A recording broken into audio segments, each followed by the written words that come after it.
Welcome to GED Toolbox. Today we're going to be talking about fractions. We're going to be defining fractions and looking at what makes up a fraction. In a nutshell, I could tell you that fractions talk about things that are less than one whole. Something that's less than one, part of a whole. Actually, later on, we're going to be talking about how every fraction in the universe is actually a division problem in disguise. It's going to be an important math tool for you to use pretty much from here on out in one way or another. But today, we're going to be just talking about what fractions are made up of. Actually, fractions are one way to talk about something that's less than a whole. But there are two other ways too. Fractions, decimals, and percents all talk about things that are less than one. Fractions, decimals, and percents are all very closely related cousins, and as time goes on, you're going to become more and more aware of that. We're going to be changing fractions into decimals and decimals into percents and percents into fractions and on and on and on. They're all very closely related, and they all talk about something that and represent something that is less than one, less than a whole. But more about that as time goes on. Right now, I think that we ought to look at some everyday fractions. Let's take a look at something that is kind of familiar to you. How about a day out of a week? And how about a penny and a dollar? And here's another fraction. How about an inch out of a foot? Now, you may not have actually thought about these as being fractions, but they are. And let me explain. A fraction, let's take a look at an actual fraction, one that's not too intimidating. Let's take a look at 3/4. That's not too scary. 3/4. The top number is called the numerator.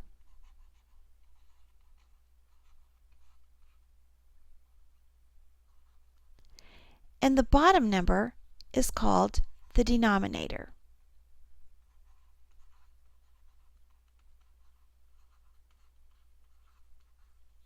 The numerator goes on top, the denominator goes on bottom. Now, what do these numbers represent, and what do these words mean? Well, the 4, or the denominator, tells us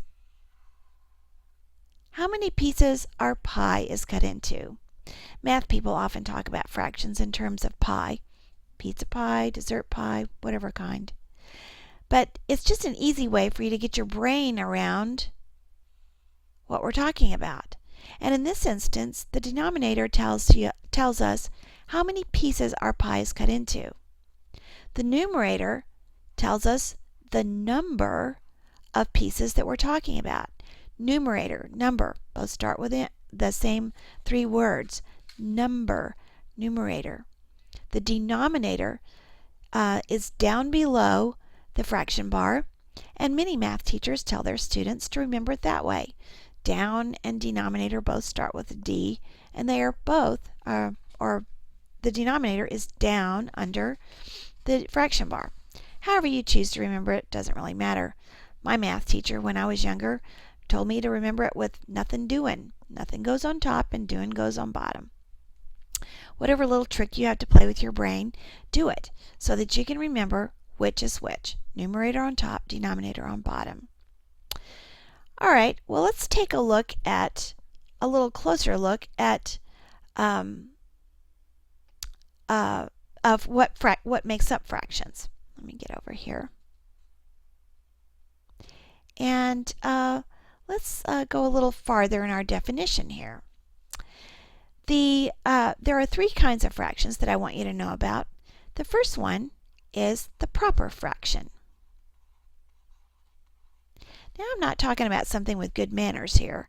I'm talking about a fraction whose numerator, and I'm going to abbreviate this, numerator, is less than, you remember those little symbols, don't you?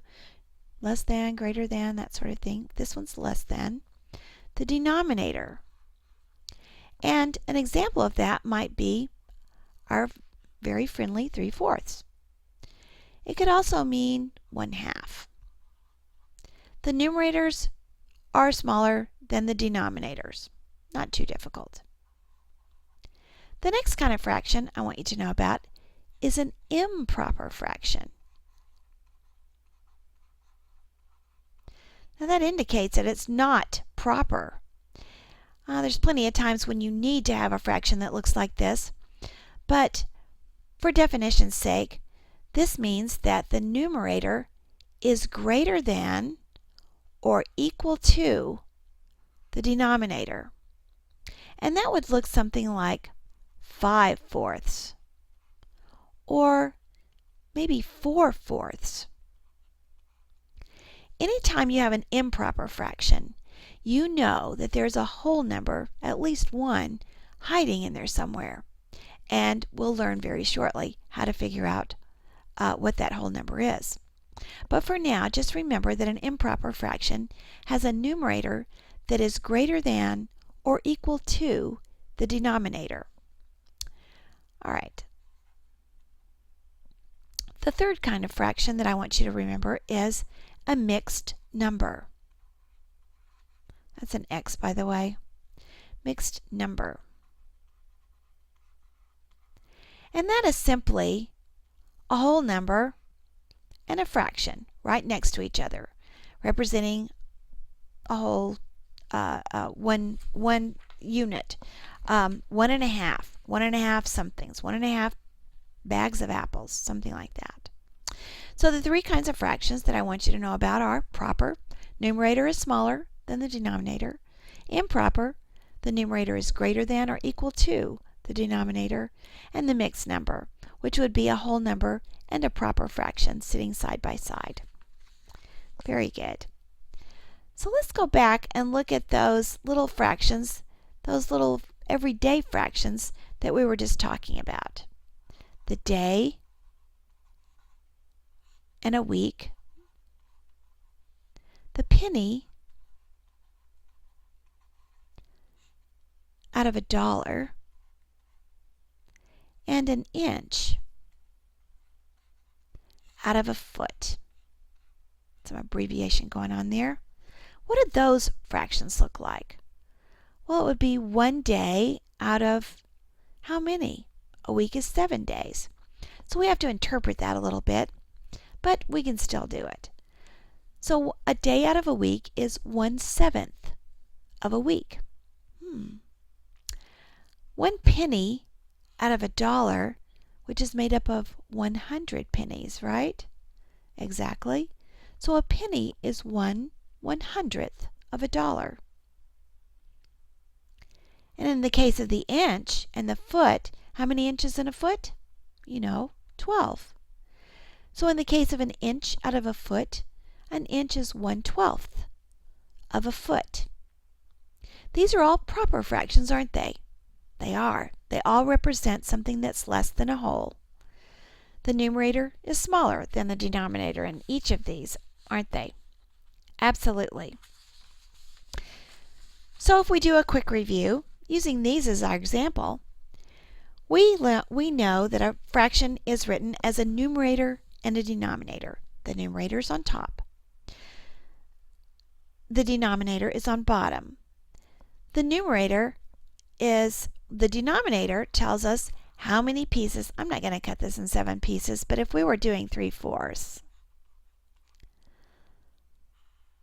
the denominator tells us how many pieces of pie we have altogether, how many pieces our pie is cut into, and the numerator tells us how many pieces we're talking about.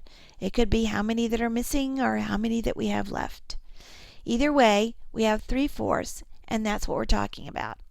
3/4 of something. And we also know that there are proper, improper, and mixed numbers as far as the kinds of fractions that we're going to talk about.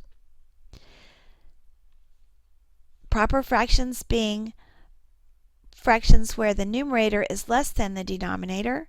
An improper fraction would be one where the numerator is greater than the denominator or possibly equal to the denominator. And in a mixed number, it would simply be a whole number next to a proper fraction. Not too difficult, but it is the way that the universe defines fractions, and it's important for you to remember all this good vocabulary. I hope this has helped you today in your effort to learn a little bit more about fractions.